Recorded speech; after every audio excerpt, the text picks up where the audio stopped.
everybody, and welcome back to my channel. In today's video, I am going to be talking about some of the things that you can do to keep yourself busy, but not be too busy during the second trimester of your pregnancy. I have a whole list here that I'm going to share with you guys. The reason why I decided to film this video is because I was about 20 weeks pregnant, and I was really feeling like the need to get stuff done. And I've since gotten a little overboard. We were originally going to wait to do the nursery until after Christmas so that we could have everything put away and cleaned up and then do the nursery, but we started on it a little early. We could not wait. I mean, definitely, if you can do the nursery and do the things that you want to do during your second trimester, do it for sure. But if you can't, if there are some things that you're waiting to do and you need something to do during the second trimester, I have a whole list of things that you guys can do. I'm just going to read you guys everything off of this list that I have. A lot of this stuff I've done, so I'm pretty excited about that. Some of it I haven't done yet. I am still in the middle of my second trimester, so very exciting, and I actually get across something off today too, which is awesome. Okay, so the first thing that you can do while you're in your second trimester is start working on your birth plan. So something that I started to do is I went on Pinterest, I went to my hospital's website, I went to a bunch of different bloggers and vloggers that I like. I just kind of picked a couple of the things that I like from their birth plan to create my own. The best one that I found that I really liked, which I will link below, was from my hospital, and I actually really liked their birth plan. And it just kind of lets you pick the different things. It had like little check boxes, and so I just typed mine up on an individual Word document. It is not long and overdone or anything like that. I know some people are not, for birth plans, and some people are for very detailed birth plans. So mine's only about 2 pages, and it's just because I hit enter every single time I was typing something new, and it's not even a full 2 pages. I will definitely be sharing my birth plan with you guys once it gets a little bit closer, and I have some more information from my hospital and my doctor about how things are going to go. So I'll kind of share with you guys a little bit about my expectations, hopefully for birth, and hopefully I'll be keeping my expectations low, and then we can kind of compare later after birth to see how it went and if I was able to stick to my birth plan and kind of how it went. But so that's something you guys can start doing. I will link the one that I used below, but definitely check out your own hospital and see if they have a birth plan there that you can go in and look at and kind of base yours off of. I felt like it was a good place to start because then I know what my hospital offers. Okay, so the second thing that you guys can do is you can start to plan out your nursery. So we have picked out a crib and a rocker. We already knew what we wanted. My aunt owns a baby store, which I will link all of her stuff below. Here in Utah, she owns a baby store. Her and her husband, it's called Babinski's Baby. And I'll be talking about that store a lot because that's where I'm getting all of my amazing things. So we had already picked out a baby Leto crib and then a rocker slash glider, whatever you want to call it, from their store. And I will just go ahead and put a picture of the rocker up here as well. It is so beautiful. They have a couple there that you can go sit in too. They are still open. Of course, wear your mask. But they have a couple that you can go sit in and try the electronics and see if you want it to be. We did pay the extra for it to be electronic, which is awesome and so worth it. But definitely check them out. They are great. And then what I did for the nursery to plan it out is I just took a Word document and I took photos of things that I wanted. So I know I want a black circle mirror to go above the dresser. So I just took a picture of one from like Target and I put that on there and I kind of laid it out next to each other. So I could see if the rug and the crib and the rocker and the curtains were all going to match. We're kind of going with 2 types of browns. We have a darker brown and then like a lighter bamboo-y looking brown. And then we have gray, blue, and white. Oh, and black. Those are kind of our colors for the nursery, and then we'll throw in more accents in there. Anyways, you can kind of lay that out and just check it out and see if all your colors are going to match before you purchase things. We were very unsure about our rug, but we did end up getting a rug from Rugs USA. So beautiful, great quality, absolutely love it. I will link Rugs USA below, but I will be waiting to link the one that we purchased until we do our nursery tour. Okay, so the other thing that you guys can do is you can plan your maternity leave, and pretty much I'm just going to work until I go into labor, and then I'll be taking 6 weeks maternity leave. And where I work, it's unpaid, so we are planning that into our budget. We're working on that as well, so that's something you guys can consider. And then This one was super awesome. So I'm very excited about this. The next thing you can do is find a birth class, and you can also take a breastfeeding class. So I took my breastfeeding class on Lactation Link. Absolutely amazing. Loved their program. I went through 3 of their little classes that they have, and I just watched the videos. And I took notes from my breastfeeding class. So let me just show you guys the notes that I took. You guys are gonna die. This is like crazy. So I have 1, 2, 3, 4, 5, 6.5 pages of notes, and it was so fascinating and educational and amazing. So I was very excited about that. So that is something you guys can do during your second trimester if you'd like to, is you can take your breastfeeding classes and you can do your birth class as well. I think I've picked a birth class. I'll link the one below that I think I'm going to use. She's actually also a YouTuber as well, and I watched some of her videos before. It's the bundle birth coping with labor class. So I think that's the one I've picked. I haven't purchased it yet, so I haven't started it. But as soon as I purchase it, I'll cross that off my list. But yeah, I mean, take any classes, do any learning that you want to do before your baby comes.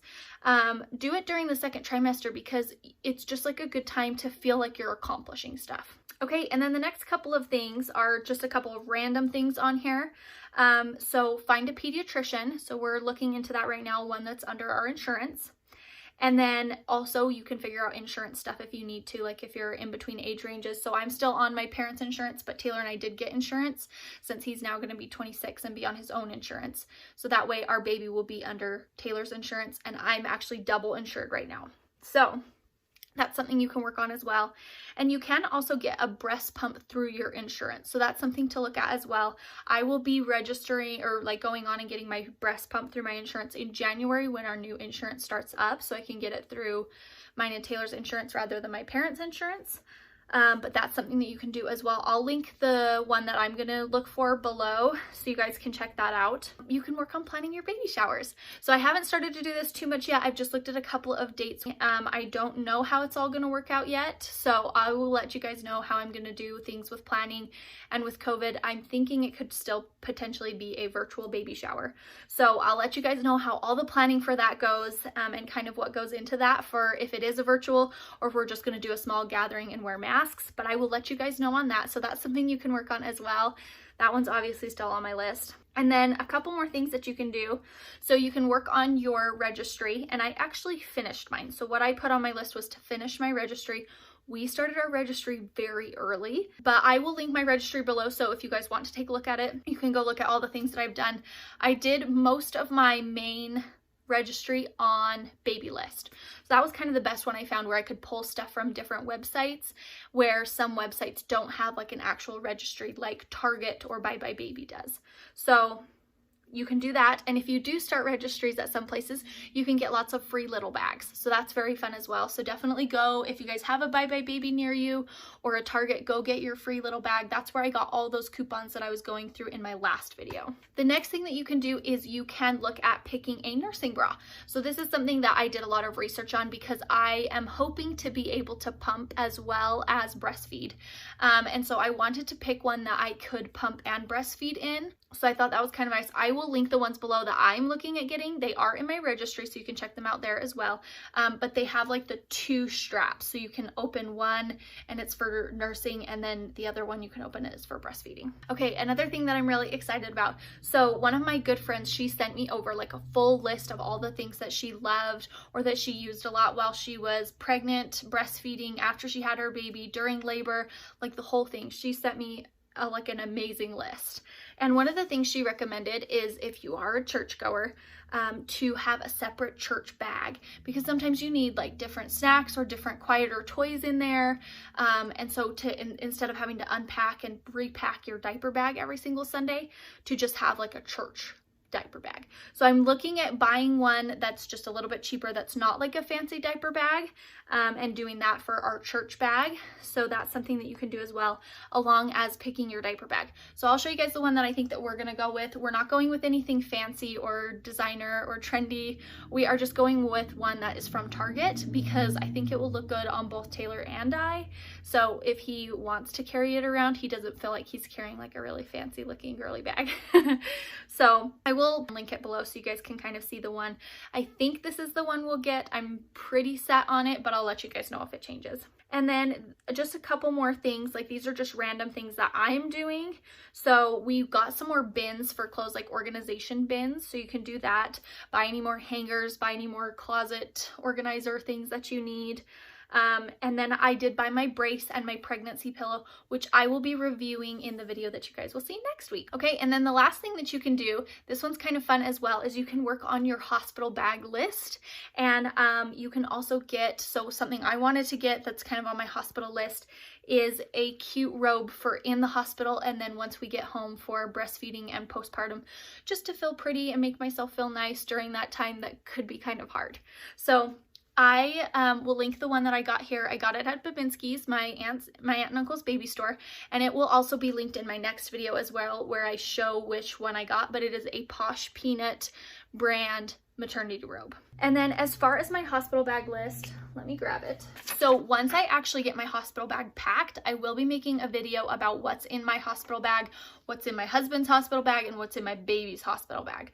So I've just started like a little tiny list here. I just put a couple things on here. Like I have a baby list, I have a me list, and then I haven't even made like a husband list because he really just needs like undies if he wants them and a change of clothes if he wants them.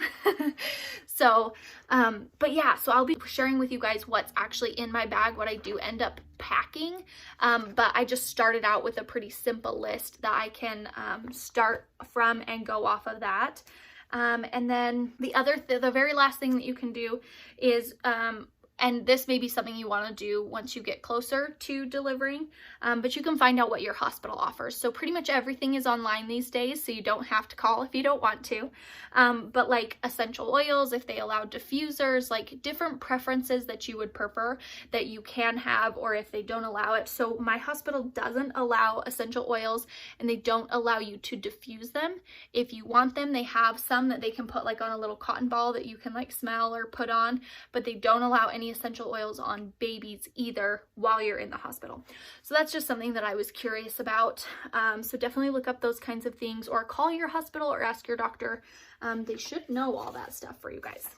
All right, so that is actually going to be it for this video. I hope you guys enjoyed, and please let me know some of the things that you guys did to keep yourself busy during the second trimester, and then some of the things that you either pushed to the third trimester or absolutely loved doing in your third trimester, just so I have some ideas for myself as well coming up in the future. But thank you guys so much for watching. Don't forget to subscribe and like this video. I would love to have you guys come and join my little YouTube community, little family here, and we will see you next time. Thanks, bye.